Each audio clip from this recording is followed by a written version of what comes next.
Good morning, everybody. We're going to work on the brakes on the 64 a little bit here. I've already started just a little bit, and then I thought, oh, I should film this because we might uncover some interesting things as we do this, and we'll learn a little bit what's going on. So the reason we're working on the brakes randomly of this today is I'm trying to get this out of the garage so I could do some chassis related things, such as I'm going to drain the transmission and work on the brakes while the body's off. Makes it much handier. But then I was going to push this backwards a little bit so that I could do that, and I could not push this car backwards. If you watched the previous video, we did get it to DMV and we could drive it, but the brakes were pretty and so I think these brakes have locked up quite a bit. So my goal is just to take off the drums here and back off the shoes quite a bit.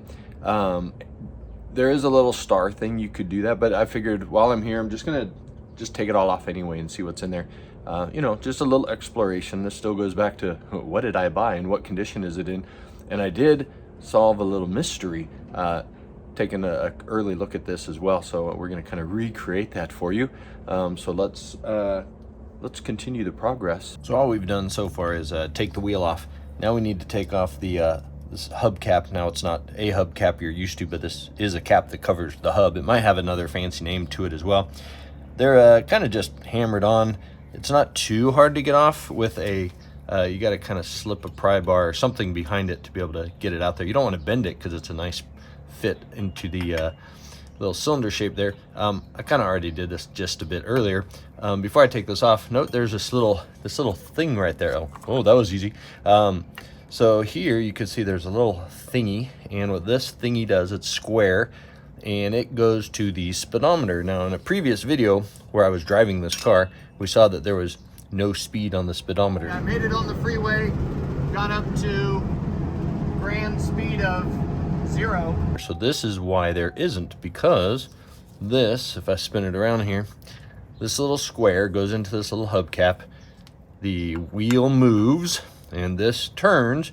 Then there's a cable that's connected, the speedometer cable is connected to the back of this, in theory, and goes all the way to the speedometer to register your speed. This one is broken, so that solves the mystery of why we're not getting any speed on the speedometer. So step one, remove this little hub thing, and take a note, I'll need another speedometer cable someday.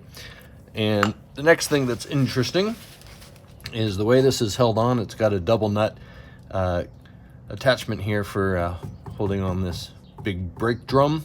So let's go ahead and take that off, or loosen that. This is just a, let me get in there with the screwdriver.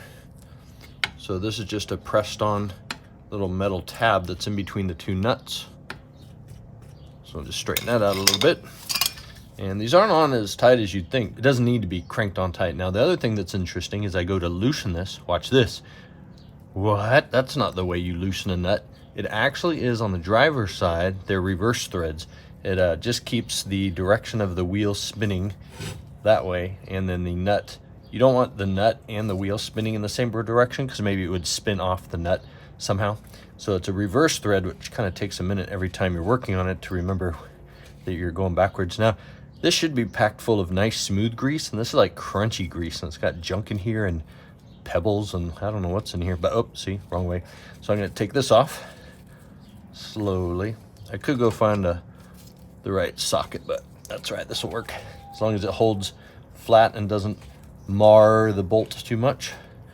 So that's the outer one, and I got this little pin. Now it's also on the other side. So here what we have here, this little tooth keeps it registered right there, and then it's also bent on the other side to hold it to the other nut. So this keeps the two nuts from coming undone and kind of keeps them together. I'll take this one off, then get in here and oops. It's so weird taking it off going the opposite direction. Just get used to doing that. So let's get this guy off. A little gummy, but that's fine. It's supposed to be, because this is how your wheel spins.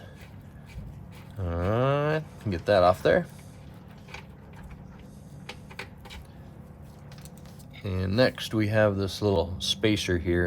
It's just got, again, a little tooth there to hold it in the groove. And then it's just basically a washer with a groove in it. Then we get the bearing.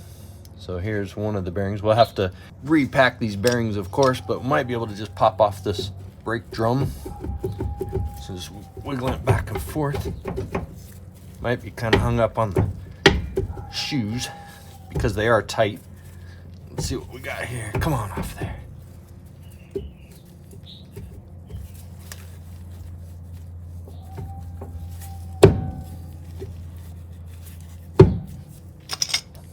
Slide the bearing out of here if we can. Don't want to mark it up or anything. We don't need to get it out. Taking the, there we go.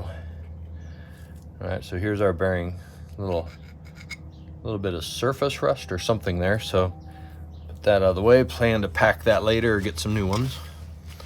Now to pull off the drum. Maybe it does. The shoes were kind of tight against it, so I can feel it kind of pulling back against, like a little spring loaded. Come on. What it's probably doing is catching on the groove that's left on the drum.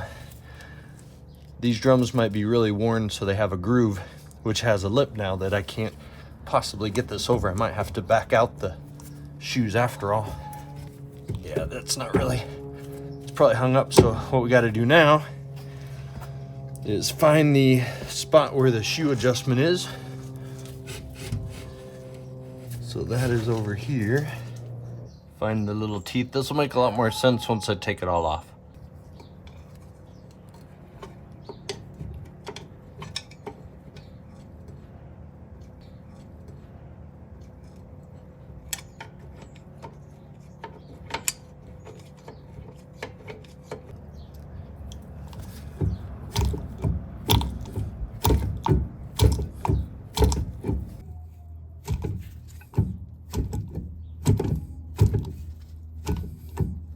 All right, time to get the tire back on to give it a little more momentum and something easier to pull on.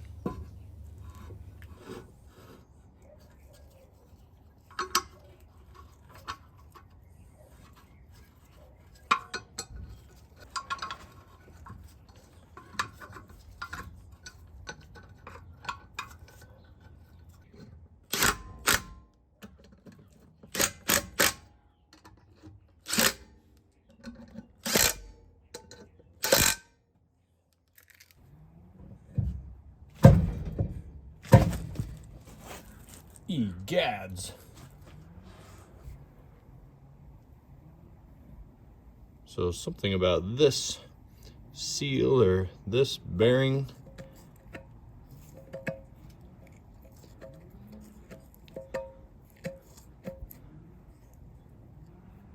Yeah, I can feel a little bit of grit in there. Definitely gonna have to probably replace this seal. I'll get new bearings. Who knows how long the grit or what the grit's from. Maybe it's part of the bearings falling apart, or maybe it's just dirt and grime got in there over the years. So we'll eventually replace all this. But now back to the purpose of what we were gonna do. Let's take a look at the brake system and talk about backing off the wheels and why I did that and why this should now spin freely once we get it back on. So feeling right here, this is the smooth part where I think it was easy coming out, and then this here is just feels really grimy and gritty and rough, like rusted. Yeah, super pitted. So these being the spindles, I may end up getting drop spindles anyway for this bug just to lower the front a little bit. So these will get replaced likely, but yeah, that is, if you could only feel that. It's rougher than super gritty sandpaper. Yeah, pretty much all the way around. So this is smooth right here, and this is probably where it was going in and out fine, and then it just had to grind itself past all this gritty bit before it popped off. So anyway, so what I was doing that I said I'll explain later is these little stars right here. As you adjust these, this makes the brake come in and out. So you can see I can pull it out farther. So I was trying to pull, see how it pulls in and out. So there's a little groove right there. Right, come on, focus, right there. And the brake rides inside that. I know I got grease on that. That's fine. I'm getting rid of these. Don't worry. Normally you don't want to get grease on your brakes, but that's fine. So when you adjust that little star, that little notched thing is threaded. So as you spin that little star, then the brakes will push out like that, or not that far out. Spring loaded, so they stay in there. That's what the springs are for, to keep the to keep that in the groove. But as you spin this little star, this goes up or down. So I spun it so that they would go down on both sides. So you got that side and you got that side, just so that the brakes overall will come down away from the drum, because these are the shoes and they push against the drum to stop your car. And this is the wheel cylinder itself. This is what we did on the other video talking about fixing the brake system. So that the back side of this is what we bled, if you recall that. So if I come back around here, remember that little bleeder and everything there? So that is the brake line coming from the master cylinder back up in there. But anyway, so here's the cylinder, and when you step on the brakes, this pushes. That spring's a lot heavier, but when you step on the brakes, basically these get pushed up and against the drum to stop your car. This over here is just a setting where you can adjust these shoes. You want them right up against the drum, but not tight, but not loose, because you don't want to step on the brakes hard. You don't want this to have to travel far to stop against the drum. So that's why you adjust these as time goes on to get it closer and closer to the drum. So there is some adjustment, and then this just pushes when you step on the brakes to stop it. So anyway, now that I've backed those off, then I can put the wheel back on. I wonder if I might have to sand this, because I don't want to have to deal with that again. I might go get the wire wheel and just get this off just a little bit. Again, this is going to be totally replaced and cleaned up in the future. I really just need to push the car back 10 feet. This got a little more involved than I planned, but that's the life working on these cars. You start something simple, and then it blows up into something more. Not that this was crazy, but I was looking on YouTube. Some people have to get wheel pullers to pull based on this. So luckily I didn't have to do that. Just used my back to pull the wheel off. So then that's the story of the brakes. We're going to pop the wheel back on and then roll it back. Where did I get in? Oh, so the beginning of all this came from through the shaft here is this cable here. So that cable that goes up there, that goes to the back of the speedometer, and this comes around, goes into and through and comes out here, which is where that little thing that went into the cap is supposed to be for the speedometer. So I'm going to get a new one of those cables and put that in one of these days. Not urgent, not going to speed anytime soon, but that solves the mystery of why the speedometer doesn't work. And then now you can get a little peek into the brake system of the Bug.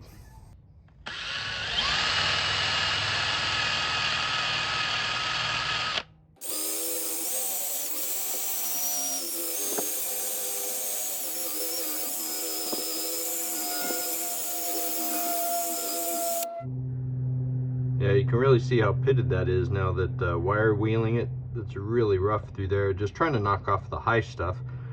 But yeah, I think for long-term use for this car, I'm going to go ahead and swap out the spindles eventually. The spindle being this whole piece here that connects back to the tie rod and the suspension and everything. But for now, we just need to move the car back and forth a few times. So we'll just get by for now and get the wheel back on.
All right, looks like the rear brakes now need to also be backed off. We're not going to take off the whole drum because the rear brakes, as we'll see in later episodes, are a bit more involved when it comes to taking off the axle because it's 250 foot-pounds to tighten the torque on that. I have a special tool for that, which we'll be using eventually. But right now, I just want to push this car out of the way. So I'm going to jack up the back and then just use those little star adjusters and adjust the shoes away from the drum, because I think that's the only thing that's hanging up and why it's so hard to push. So let's try that now.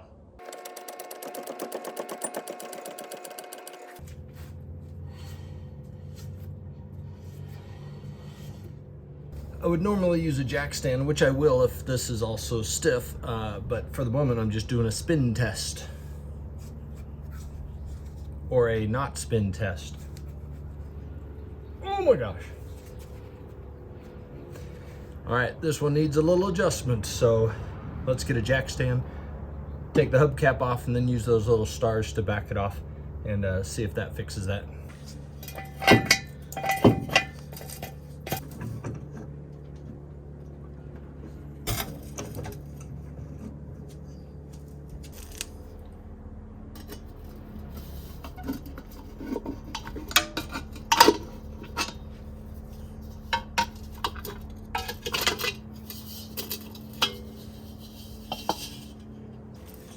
Yeah, this nut right here is 200 and should be 250 foot-pounds. And again, we'll go over a fancy tool I got to take that off.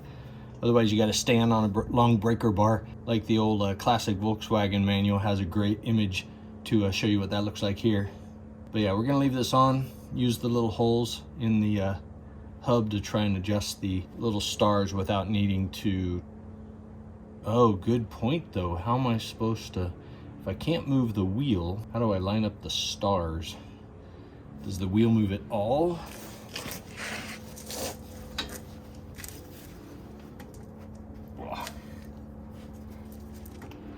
Oh, slowly, yes. Let's see, where's it supposed to be?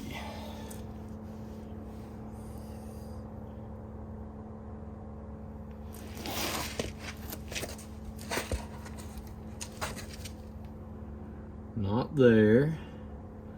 I should probably do a little YouTube research to figure out where this is and before I spin it. What's that little hole for? A little hole right here, but I don't think that's for the stars. The stars are out here.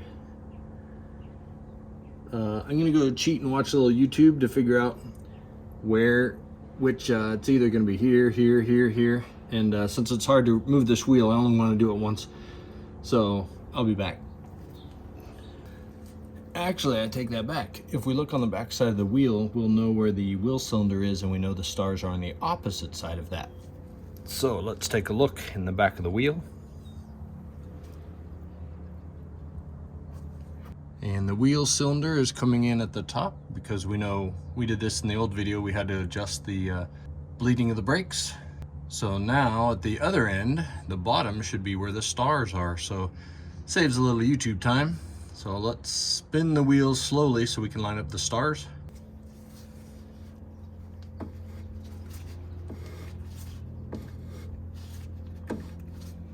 Not yet. Not yet. All right, I see one set of stars. Let's see if there's any way I can get you to see those as well, what they look like through the hole. This might be a little tricky. I know it's kind of hard to tell, but that is one of the stars. Hopefully that's the one that backs off and gives me some, there you can see a little bit more of them. Okay, there we go. So yeah, it's kind of got to use your imagination, but those little metal markings there are the little star. So I just need to adjust that. Then hopefully that's the one that backs off and gives me the ability to spin the wheel. Then I'll move to the other one, but I'll do them both anyway. I'm going to back them all the way off. Again, I'm not driving this car anywhere, so I don't need the brakes working for a while until I get a chance to fully rebuild them. But that's what I need to do so I can move the car.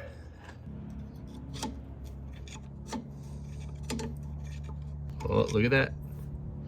Oh, much better. Oh, a little grindy there, but could be the other side needs a little adjustment, but This one's currently giving us free spin.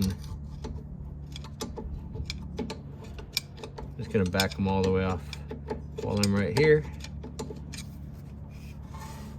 Okay, so it must be the other one that's touching and the other one is right.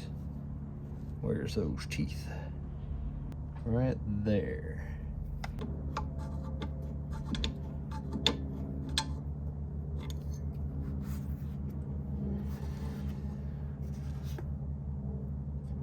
Little touching somewhere, but it's gonna be fine moving the car now. Shoo!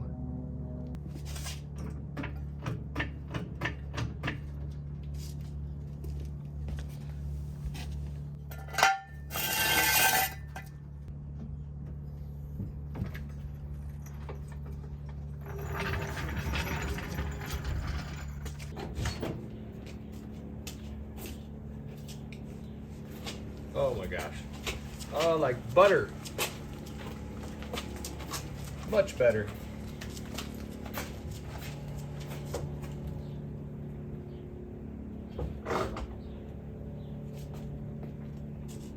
All right, that concludes our little bit of brake fun for today. Definitely need to redo the brakes completely, but being able to back off the shoes from the drum, make it so it's so easy to push around. Totally big difference between before and after. So we're gonna do another brake series soon. My buddy Chip's gonna come by and we're gonna change the brakes on his car. Complete new, not new drums, but we're gonna do new shoes and new wheel cylinders so you can see the process, front and rears, using the fancy torque multiplier. So that's gonna be coming up soon as well. But for today, that's all we're gonna do. Getting this thing 10 feet. Phew, that was a good time.